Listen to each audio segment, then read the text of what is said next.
This week, there are a couple of quarterbacks that you want to play. Mahomes, 18 points last week. It's the first time he had scored more than 18 points since week 12 of last year, which is crazy. Against the Buccaneers, could be a high-scoring game. They've allowed 5 quarterbacks to beat them for 19-plus points, including 4 Lindsay, who scored over 28. Kirk Cousins against my beloved Dallas Cowboys this week. I know he's been inconsistent, but last week, almost 30 fantasy points. Dallas has allowed 4 different quarterbacks to beat them for 21-plus points, including 26 points from Brock Purdy last week, and the total in this game is right around 50, so it should be a high-scoring affair. Start Kirk Cousins. Who are we sitting? Tua Tagovailoa. Want to talk about scary? His numbers against the Bills are scary bad. You want to run away from Tua Tagovailoa this week. He has failed to score more than 16 points 7 times, and he's been held to single digits in each of his last 2 games against the Buffalo Bills. He's been brutal against this team. Not for nothing, a lot of Dolphins have been brutal against Buffalo. Keep that in mind. And then Jared Goff. Lindsay mentioned that he rolled his ankle in practice. He should be good to go. Last week, only 85 yards passing, but did have 3 touchdowns. He's got the Packers this week. Their defense has held Kyler Murray, Anthony Richardson, and CJ Stroud all under 12 fantasy points in games at Lambeau Field. And Goff is averaging 13 points per game in 3 career in Green Bay. Running backs now, and the guys that we are thinking we might want to plug into our lineup this week. Tony Pollard has got a great matchup. And last week, I didn't love the matchup, and he still had almost 15 points against Detroit. The Patriots have been just getting shredded by running backs lately. 5.2 yards per rush allowed, 7 touchdowns, and the second most fantasy points allowed to running backs in their last 4 games. So start Tony Pollard. And then Chase Brown against the Raiders. Now, Brown has not been good lately. 18.7 combined points in his last 2 games, but he's a good flex starter this week against Las Vegas. They've allowed 7 running backs to beat them for at least 15.5 points. That includes 3 Lindsay, who have scored,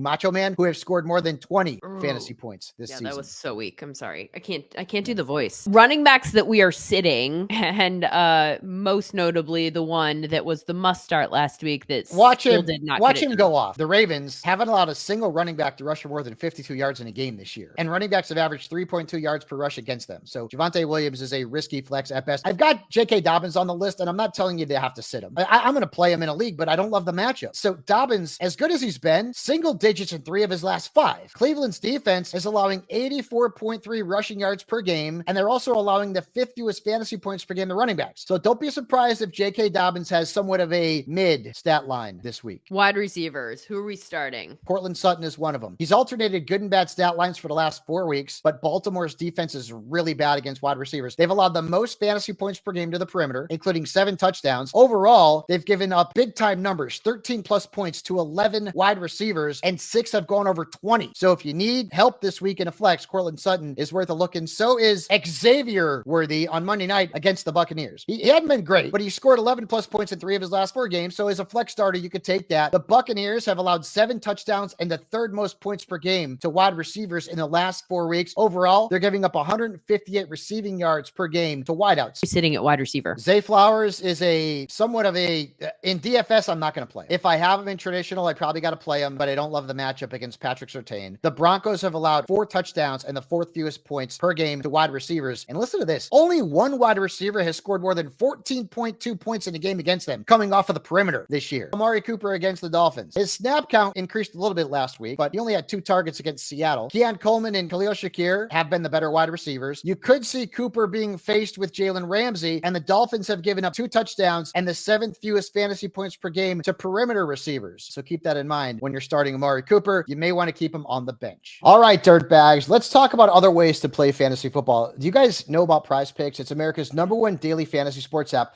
with over 5 million active members. Prize Picks is the easiest and most exciting way to play daily fantasy sports. All you do is pick more or less on 2 to 6 player stat projections and watch the winnings roll in. You can now win up to 100 times your money on Prize Picks with as little as 4 correct picks. You can turn your hot takes into cash. Fabs, listen here to figure out which players have the best matchups of the week. We always talk about guys that we like more or less depending on their matchup. Then take that information and flip on over to Prize Picks. See if you think that those players that we talked about will have more or less than the numbers that they have attached to them. It could be number of catches. It could be number of yards. It could be number of touchdowns. You can do it all in less than 60 seconds. It's quick and easy. And if you have a strong take about a guy that you don't have on your fantasy team, this is the place to put that take to work for you. Download the PrizePicks app today. Use the code FANTASYDIRT and get $50 instantly when you play $5. That's code FANTASYDIRT on PrizePicks to get $50 instantly when you play $5. You don't even need a win to receive the $50 bonus. It's like free money, guaranteed. PrizePicks.